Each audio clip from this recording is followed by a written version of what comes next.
So his country has an estimated $24 trillion in minerals. These mainly cobalt mines. This is where 70% of the world's cobalt comes from, and cobalt is what we use to make batteries, but also like your phone and electric vehicles. This is actually a national security interest because you have all these minerals that are used for batteries, literally everything, modern technology, that we don't have access to it. We need access to it. I kind of feel for the countries because, they're trying to do the best that they can do and remain independent and not have countries come in and like take over. The problem is they even do things what's called a debt trap, where they will make a deal with a country that they know the country won't be able to pay back. And so they say, oh, well, here, we'll just take your minerals instead. Ooh, that's gangster mentality.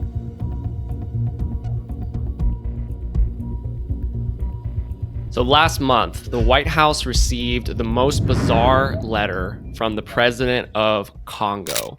The president of Congo, he wrote this letter and it says, your election, talking about Trump, has ushered in the golden age of America. So that's pretty strong opening, right? And he's writing to Trump because he wants to cut a deal with the old deal maker himself. Okay, so right now in the Democratic Republic of Congo, which is a country in the very center of Africa, just so you know geographically, it is being attacked by a rebel group called M23. And at the beginning of this year, they took over the eastern region of Congo. So that rebel group is being backed by Rwanda, who's on that side. And what they're doing is the eastern region of Congo is where the Congo's most valuable minerals are. It's where all their mines are. It's their whole mining region. And so the rebels are stealing the minerals right now from Congo. And Rwanda and also the other neighbor on the right, Uganda, are getting in on the action. And they are also getting some of these minerals as well from the rebel groups.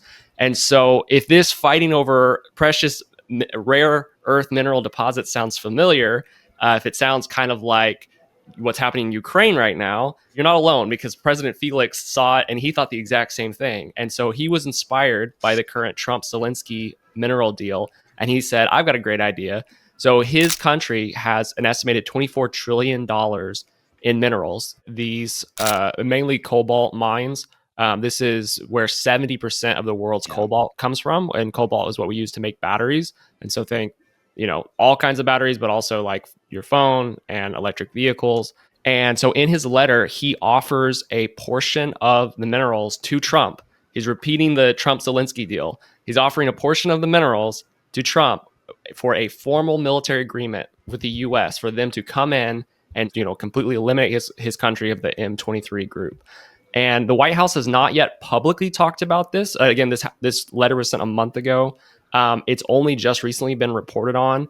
There are some sources apparently in the State Department that are saying that Trump is actually seriously considering making some kind of deal with Congo.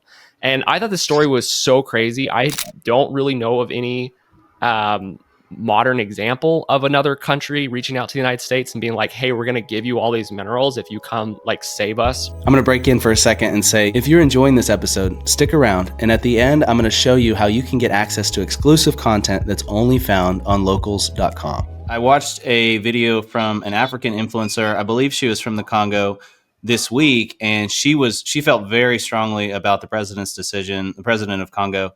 And she was making an appeal to him saying, please don't do this, essentially. Guys, the DRC is in big trouble. They are about to make a deal. That sounds like something out of a modern day colonial playbook.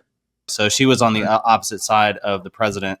And her viewpoint was, and obviously, you could look at it politically and probably guess which side politically she's on. But her viewpoint was, she was saying this is just a new form of colonialization. We're going to lose our sovereignty, essentially trade our security for sovereignty. And she's begging the president not to do it. And I mean, that video had a significant number of views. So I assume it's something that at least a portion of the public in Congo agrees with. And I don't know how large that percentage is. Hey y'all, this is Jake. I'm one of the editors for Filibusted. I just wanted to pop in because I found something while editing this video and I had to share it with you. The DRC has a long history of tragedy. Whether it was a corrupt king or an outside country exploiting the rich minerals, in almost every case, it wasn't the leaders that felt the pain, it was the people. There's way too much for me to go over here. And let's just say that someone taking the position that this influencer did could totally be justified. And here's why. At different points in time, Portugal, Belgium, and France made their own attempts to colonize the DRC.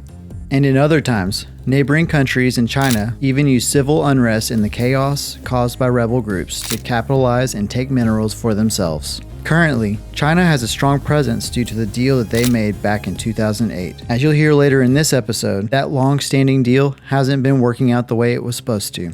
And unfortunately, you guessed it, it's the people of the DRC that have to pay for it. And, what Reese mentioned was like earlier in this year, the rebels did a massive push in Congo and took over a new area, in the east.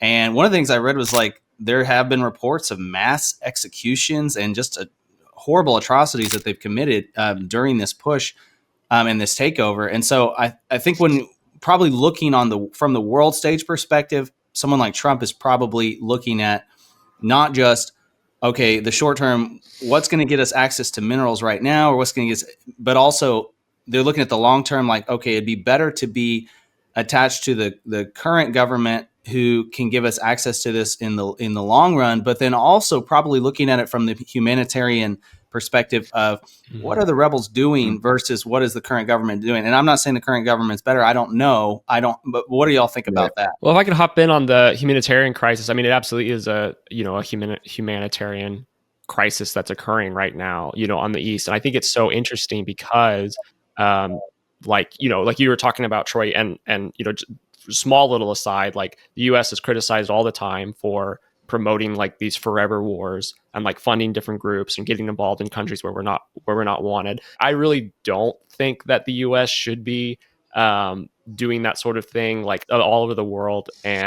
But there is a difference between the United States of the world. Yeah. Well, there is a difference when a country specifically reaches out to us asking for help. Yeah. And wanting to strike a deal than what we've talked about up to this point, which we're used to, which is just going and invading a random country or going and finding an excuse rebel somewhere and saying, "Oh, we don't like this." Like the CIA, what they do is like, we don't like this, head of a country, so we're going to fund this rebel group, under the table, and that kind of thing. So there's a big difference between that. However, I'm very hesitant to be like, oh yeah, we should just be involved in every country and funding every group and all that sort of thing. But this one is different, I feel like, because there is a humanitarian crisis. The president really is looking at, like, he's got two countries on the east of him that are funding this group. He has China now, like, taking advantage of lots of African countries with their Belt and Road initiatives. Like, they come in and try to fund stuff, but they end up actually like ripping off African countries and trying to take them for what they're worth. And so now you have the situation here where he's looking at it. He could have asked China for help, except China right now is taking advantage of the situation, and they're stealing the minerals as well from the rebel group. Yeah. And so he could have asked China for help and said, "Hey, China, could you send your military and I'll give you more minerals?" But he didn't. He asked the United States for help, and there's something that's kind of like encouraging about that for somebody who lives in the U.S. of like maybe the U.S. could possibly be the good guys again. Like maybe we could actually go and like make the world better with our military presence instead of just like overthrowing, random third world countries and making unrest in South America for our like banana assets or, stuff that we've done for decades. So, right. And military presence in a country is not necessarily the same thing as colonization. Obviously that's a right. I was going to say that I think that the hope is that it'll be that simple. It'll be equipping them instead of like colonizing, like that woman was talking about, because that is a legitimate concern that we would go in and all of a sudden now it's another arm of the U.S. But what's interesting is that this woman maybe is not recognizing that that's what's happening with China right now. That's exactly what China's doing. Their tentacles are everywhere. It's incredible because the U.S. has sort of backed away from Africa, and then China has swooped in. But they had an infrastructure deal, resource for infrastructure deal in 2008 with the Democratic Republic of Congo. And that was, they would build roads and hospitals and other infrastructure. And the problem is they really are exploiting the situation because they even do things, what's called a debt trap, where they will make a deal with a country that they know the country won't be able to pay back. And so they say, oh, well, here, we'll just take your minerals instead. And then they take advantage of and then they do that and exploit it. They have unmet infrastructure commitments. They have That's gangster mentality. Yeah, and they have environmental damage. They have poor labor conditions. They don't even meet the commitments that they're supposed to be doing. And so this is about sovereignty, and it's also about resource management, and it's about global trade flows. It is. I mean, there's lots of stuff that go into this. But people can look up the Belt and Road Initiative. I saw online people in Kenya were blaming China's Belt and Road investments, an initiative essentially for like most of the unrest in their country. Wow. Because China just brings enormous amounts of corruption, and they inflate prices, and they have they just do things so wrong that it doesn't end up benefiting the countries that they're investing in. What's interesting was, I believe it was either the rebel group themselves, one of the things I saw, or maybe it was just people commenting on it, but there was an idea that Trump's first pick would have been to side with the rebels if he was trying to get, and one of the main reasons was because China's on the other side of that fence. China's working with the current government, but I think it's a difference between a short-term strategy and a long-term strategy, right? Yeah. Like if we can work with the current government and then actually prove like, hey, we're going to be your friend a whole lot more than China is, I think it's going to help them in the long term, and it's going to help us in the long term.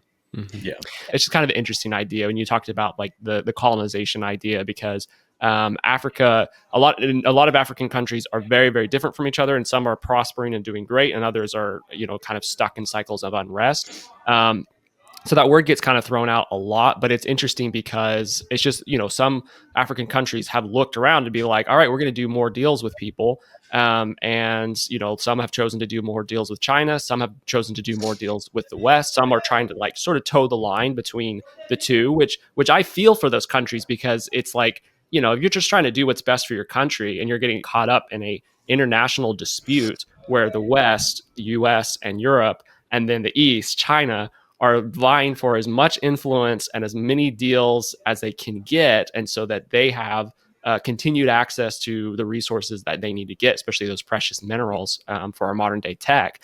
And so I kind of feel for the countries, because they're trying to do the best that they can do and remain independent and not have countries come in and like take over. Like we could talk about Greenland right now. But I wanted to ask you guys, what do y'all think about this potential deal? With this being the second mineral deal floated Trump's way this year, are we seeing a pattern? Is this something that's going to be occurring more often? Do you think that countries are going to be looking to the U.S. and saying, hey, if I offer the U.S. these precious minerals or this resource, I can get security concerns? Like, is this just like a new age of foreign policy that we're going into? And I wanted to see what you guys have been thinking about Trump sort of changing the game as far as foreign policy goes. I think what's interesting about that is that normally what we experience in the United States is intervention in other countries that nobody asked for. And so now it's kind of like that's a weird little flip where it's like, hey, we've got this actual problem and we want the US to come in and do what it did without permission to countries before. So I don't know. That's just hilarious to me.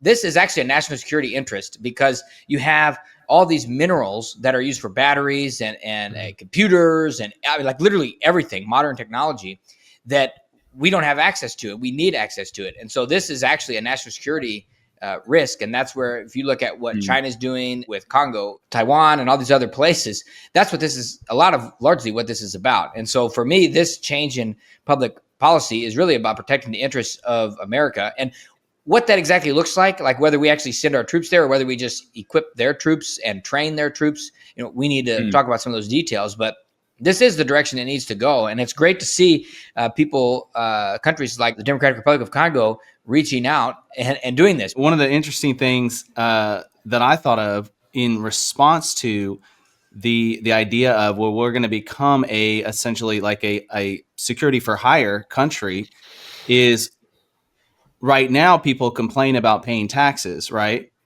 But what if we start using our military force to get mineral contracts and deals and things like that, and we're essentially getting paid to be a security force?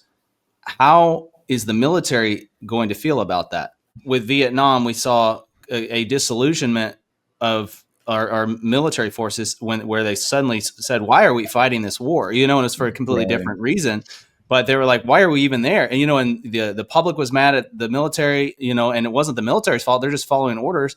But, the military was like, we didn't even want to be, we didn't even understand what we're doing. Right. And so it's like, at that point, when do we trade everybody paying taxes for the idea of, well, we're going to fund our country by, swooping into the rescue. And obviously Ryan mentioned this. There's a big difference between putting pressure on a country or a rebel group, in other ways versus sending troops and having them at the front lines. Or There's a huge difference there. Equipping people in that country, like what we're doing with Ukraine, which is right. I think the difference here is we already are seeing massive exposures to things that the U.S. has been involved in around the world that were not at all what we were led to believe they were about. And so this is, it's actually transparent is what it would be. Yeah. It would at least appear that way. And so that's what I was going to say. It looks like what you're suggesting is that it's been clandestine in the past, but now it would just be government approved. And so we got to go with it. Yeah. It's opaque, covered up, and nefarious. It's benefiting a small few elite. It's taking advantage of, maybe it's the military industrial complex or whatever it is. And perhaps that could be a part of this as well. All the time we see politicians doing things and saying things, and then when you actually look at the details of the bill, I don't know if this is an unprecedented thing or not, but I think that really we're not going to know exactly how far it's going to be taken unless we actually go forward with it. This is what we need to understand about the new age, the new era of international relations under Trump administration, under actually the government coming back to being managed by we the people, actually us having a voice. And when we look at China being involved in these things, there's not just look at business. Trump's a businessman. Okay. So when we go through business training and negotiation training, you want to have a win-win, because if you continually take advantage of this company you're trying to do business with, at some point that company may not exist anymore. Or, there's all kinds of these different deals. Right. And I understand the fears of that influencer from Africa that I mentioned earlier. I definitely understand her fears of the United States coming in and, be having influence it shouldn't have over their country or whatever. But at the same time, one of the things I noticed was she was one of the only people that talked on this topic I listened to this week that did not mention China. She didn't mention China's influence. She didn't mention any of that. And so it was almost like she was swinging it one direction without talking about, the potential evil coming from the other side, so I thought that was interesting, was the idea of it is a very politically spiced issue. It's a very political issue, and some of it is just anti-America, anti-Trump. Other parts of it are real, sentiment, where people really care about their nation and they don't want to be taken advantage of, and they have real fears, and I think that's something that I would love to see the United States actually prove itself worthy of being asked, in this case for help. I'm not 100% sure that that's going to happen, but I'm hopeful. It's like the last dying screeches of the establishment to say, well, we are going to jail and ban these people before they can replace us. And that's kind of really what it looks like. Yeah, something that it reminded me of was just the idea of what Trump went through during his last campaign. I also saw an interview with one of her supporters, and their response was, this conviction is particularly unfair because it specifically targets her because of the 2027 presidential election. And then they went on to say, and the presiding judge made that clear. And that's why I talked about the fact that these things all happened before she ever made it to a second round. And then now they're bringing this up after she has literally doubled. Every time she ran, she's doubled in popularity and in vote. And I like what the Italian deputy prime minister said, Matteo Salvini. He said on X about the conviction, he said, this is a declaration of war by Brussels. Those who fear the judgment of the voters often find reassurance in the judgment of the courts.